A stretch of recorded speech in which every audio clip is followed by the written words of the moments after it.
여러분 안녕하십니까? 아침엔 매일경제 이번 한 주 진행을 맡게 된 정광재입니다.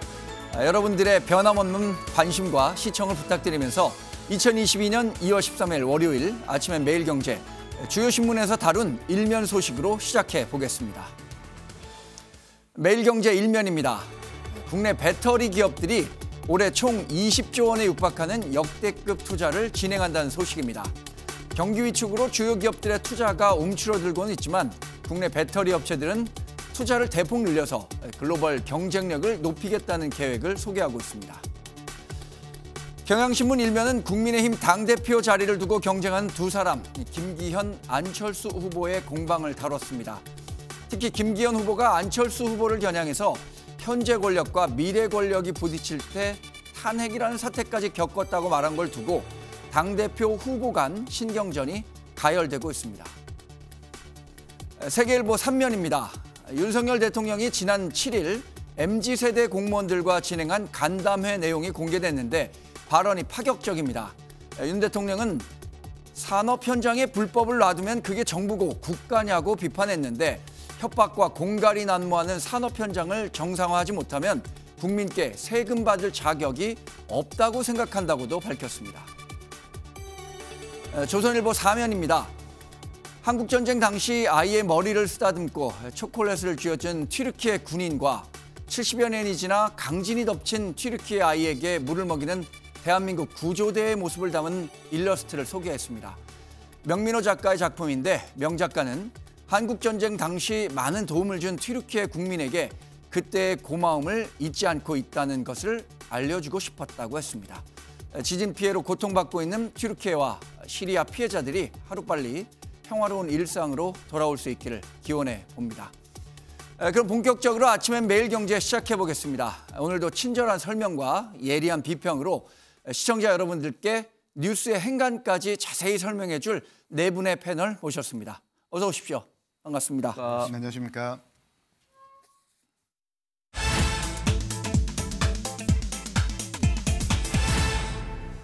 네, 그럼 아침엔 매일경제가 선정한 오늘의 첫 번째 키워드 보시겠습니다. 첫 키워드는 탄핵 대 망상입니다. 한국일보 5면 소식부터 보겠습니다. 안철수 후보가 당선된 대통령 탄핵까지 갈 수 있다라는 김기현 후보의 발언이 나왔고 이 발언을 두고 안철수 후보는 김기현 후보의 망상일 뿐이다 라면서 반격을 하고 있습니다. 국민의힘 전당대회 3월 8일에 개최가 되는데 본격적인 선거전이 시작되면서 난타전이 벌어지고 있는 양상입니다. 김기현 후보의 워딩부터 살펴보겠습니다. 대선 욕심 있는 분은 곤란하다.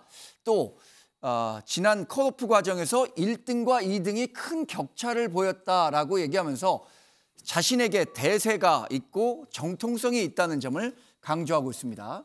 반대로 안철수 후보 당원에 신뢰된 망언을 한 만큼 사과를 해달라. 그리고 또 전당대회를 윤 대통령을 끌어들이면서 오염시키지 말라라는 얘기로 반격을 했죠. 홍석준 의원님, 당 소속 의원으로서 뭐 전당대회에 어느 누구보다 깊숙한 관심과 또 정보도 갖고 계실 거고 여러 이야기들을 듣고 계실 텐데 이 김기현 후보가 내놓은 이 발언, 그러니까 이것은 안철수 후보를 굉장히 겨냥한 발언이겠죠. 견제하기 위한. 예, 그렇습니다. 아무래도 당 경선이 되면 당내 선거 과정에서 좀 더 이제 과격하고 또 상대방을 좀 비판 공격하는 이제 말들이 조금 나올 수밖에 없는 환경인데 지금 김기현 대표 후보 입장에서는 네.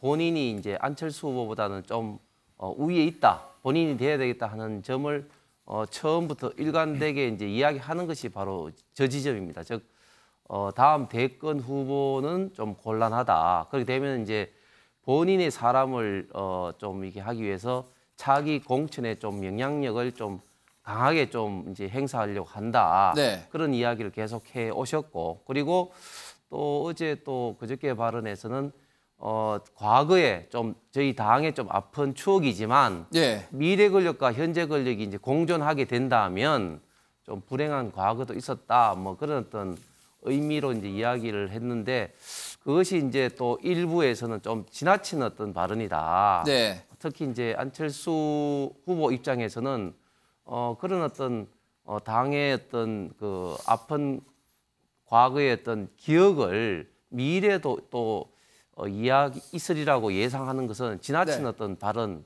심지어는 또 망상이라는 그런 어떤 표현까지 있었는데 이런 걸 통해서 본인의 어떤 경쟁력을 이렇게 나타내는 것은 잘못이다 이렇게 이제 강하게 좀 부딪히고 있는 그런 형국입니다. 네. 제가 봤을 때 지금 당내 경선이 사실은 굉장히 좀 드라마틱하고 예. 좀 때로는 조금 갈등 양상이 좀 심해지는 그런 좀 발언이 있는데 이런 어떤 발언들은 당내 경선이기 때문에 어쩔 수 없다 할지라도 네. 현재 봐서는 조금은 좀 자제하는 것이 본인한테도 그렇고 당한테도 좀 필요할 것 같습니다. 이런 갈등 양상이 사실 이 선거판을 키우는 어떤 흥행의 촉매 역할도 하겠지만 그렇습니다. 전당대회 이후에 당을 봉합해야 하는 과정에서는 좀 부담도 될 수 있을 것 그렇습니다. 같은데 어떻게 이게 보십니까? 예, 당 결국은 이 당의 경선을 통해서 외연을 확장하고 차기 총선의 어떤 승리의 어떤 자양분의 좀 역할을 좀 해야 되는데 이런 것들이 조금 지나치게 된다면은 당내 이제 경선이 끝나더라도 이런 어떤 갈등의 감정의 앙금이 좀 남아서는 조금 곤란한 상황이 되겠죠. 네. 조선일보가 다룬 소식도 알아보도록 하죠. 역시 이 김기현 후보의 발언이 지난 토요일에 나왔었기 때문에 토요일 발언을 두고 김기현 후보와 안철수 후보가 갈등하는 양상에 대한 소식을 싣고 있죠. 김기현 후보는 말씀드린 것처럼 대선 주자가 당선된 윤 대통령에 대한 탄핵이 우려된다라는 걱정스러운 얘기를 한 거고 안철수 후보와 천하람 후보는 당원을 협박하는 행위다 이렇게 강도 높게 비판을 하고 있죠. 실제로 어떤 얘기들이 오고 갔는지 관련 영상을 살펴보고 이야기를 이어가겠습니다. 현재 권력과 미래 권력이 부딪혔을 때 차마 입에 올리기도 쉽지 않은 그런 탄핵이라는 사태까지 우리가 스스로 자초해서 겪었습니다.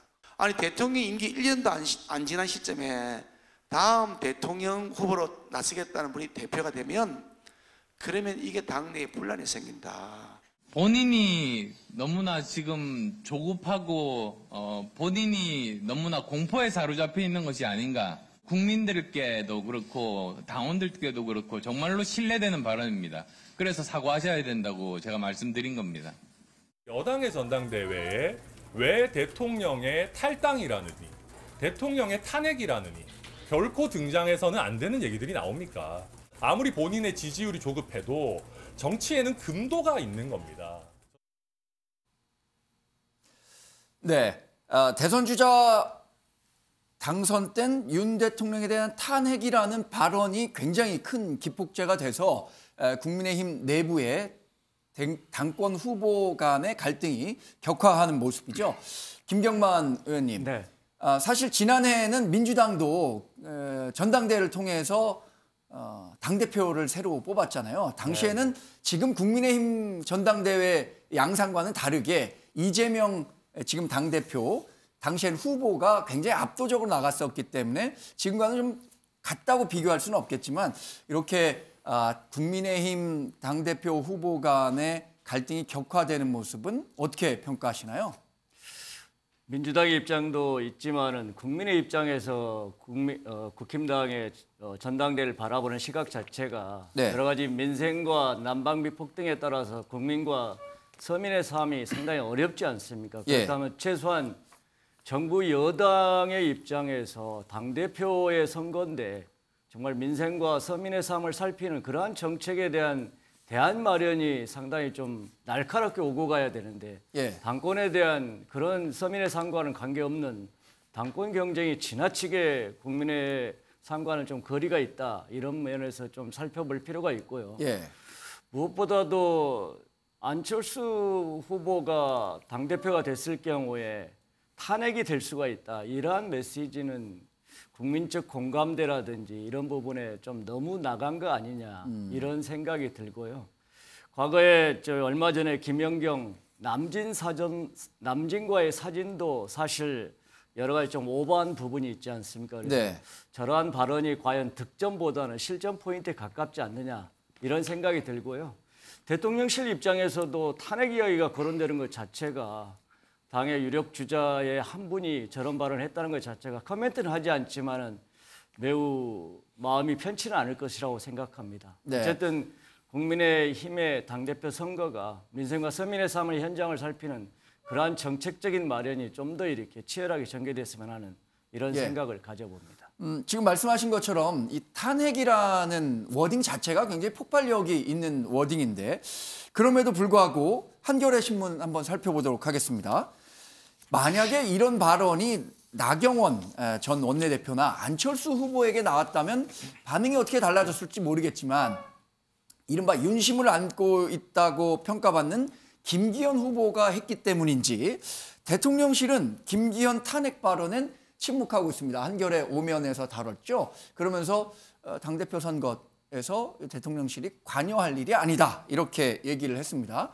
김수철 네. 부원장님은 글쎄 이게 제가 가정을 해서 말씀을 드렸지만 만약에 이 발언이 나경원이나 안철수 후보에게 나왔었다라면 대통령실의 반응과 지금의 대통령실 반응은 어떻게 달랐을까요? 일단 시기적으로 좀 나누어서 봐야 될 것 같습니다. 네. 지금은 오늘부터 이제 제주에서 합동 연설회가 시작되고 있습니다. 네. 그래서 이 말씀은 이제 경선이 본격적으로 시작되었기 때문에 이 상황에서 대통령실에서 어떤 입장을 내기는 곤란했을 것으로 생각이 들고요.